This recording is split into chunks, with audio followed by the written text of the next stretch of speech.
हरिओम। ओम गणेश। श्री शिव स्वरोदय ज्ञान की चल रही श्रृंखला के आज के भाग में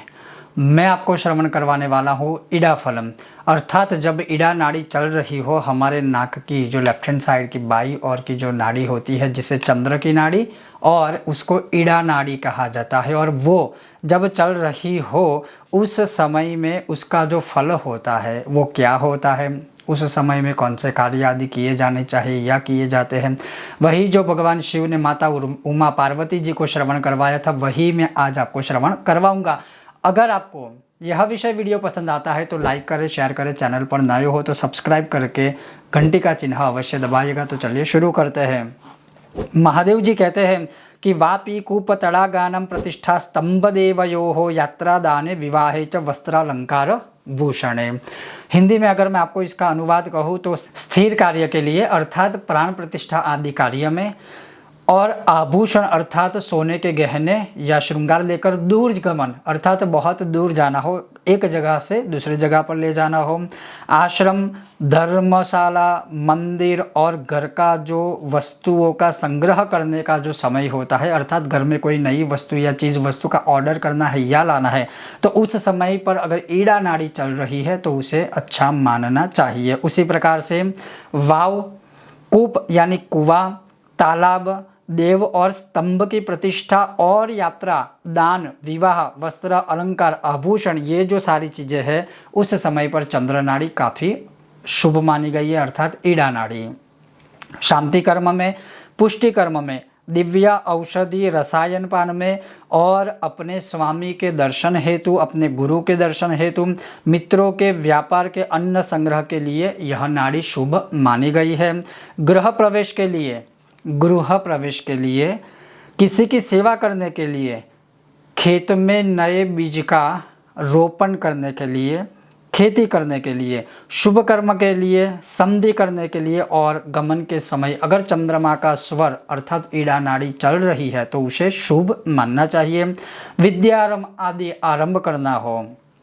बांधवों के दर्शन में जाना हो, जन्म और मोक्ष से संबंधित कोई कार्यक्रम हो, धर्म से संबंधित कोई कार्य हो, यज्ञ आदि की दीक्षा और मंत्र सिद्धि आदि का कोई कार्य हो तो चंद्र नाड़ी अर्थात ईड़ा नाड़ी जो है वह शुभ मानी गई है। काल का ज्ञान हो अर्थात समय का ज्ञान प्राप्त करना हो, सूत्र और पशु के घर में आवागमन करना हो, काल व्याधि की चिकित्सा में और अपने स्वामी को गुरु को अपने वहाँ आगमन करवाना हो तो चंद्र नाड़ी अर्थात ईड़ा नाड़ी को काफ़ी शुभ मानी गई है। हाथी और घोड़े की सवारी करनी हो, धनुष बाण धारण करना हो, हाथी और घोड़े को बंधन करना हो, परायों के ऊपर कोई नया उपकार करना हो और नए घर में तिजोरी, लॉकर हो, बैंक में खुलवाना हो या घर में कोई ऐसा कार्य हो तो उसके लिए चंद्र नाड़ी, ईड़ा नाड़ी बहुत ही शुभ मानी गई है। गीत, वाजिंत्र, नृत्य और नृत्य शास्त्र का विचार करना हो, नए गांव में प्रवेश करना हो, नए गांव के या राजा के या जो भी शपथ विधि कही जाती है उसका आरंभ करना हो, तिलक आदि करना हो तो यह काफ़ी शुभ मानी गई है। रोष, शोक, उदासी, किसी भी प्रकार की बीमारी, बुखार होना, ज्वर की पीड़ा होना, बेहोश हो जाना अर्थात मूर्छित होना और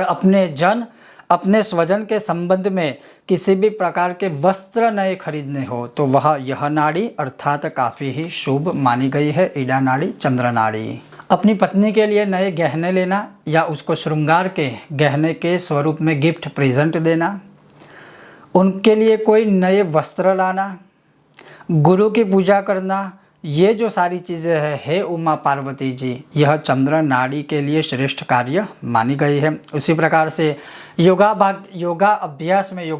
में ईड़ा नाड़ी अर्थात चंद्र नाड़ी को शुभ मानिए। उसी में योगाभ्यास करने से मनुष्य को कर्म की सिद्धि भी प्राप्ति होती है। ईड़ा नाड़ी में जब वायु और आकाश तत्व दोनों बहे तब ईड़ा नाड़ी का त्याग करना चाहिए, मतलब एक ही सेकंड में, एक ही क्षण में कभी ईड़ा नाड़ी शुरू हो जाए, एक ही सेकंड में कभी ईड़ा नाड़ी बंद हो जाए, जब ऐसी परिस्थितियाँ हो उस समय पर यह सारे कार्य नहीं करने चाहिए। तो इस प्रकार से इस भाग में ईड़ा नाड़ी का फल कथन है। आने वाले भाग में मैं आपको पिंगला नाड़ी का फलकथन श्रवण करवाऊंगा। अगर आपको ये श्रृंखला पसंद आ रही है, आपको यह विषय पसंद आता है या आ रही है और ये ऐसे रहस्यमयी विषय है, तो उसके लिए मैं अवश्य कहूँगा जितना हो सके आप सीखिए,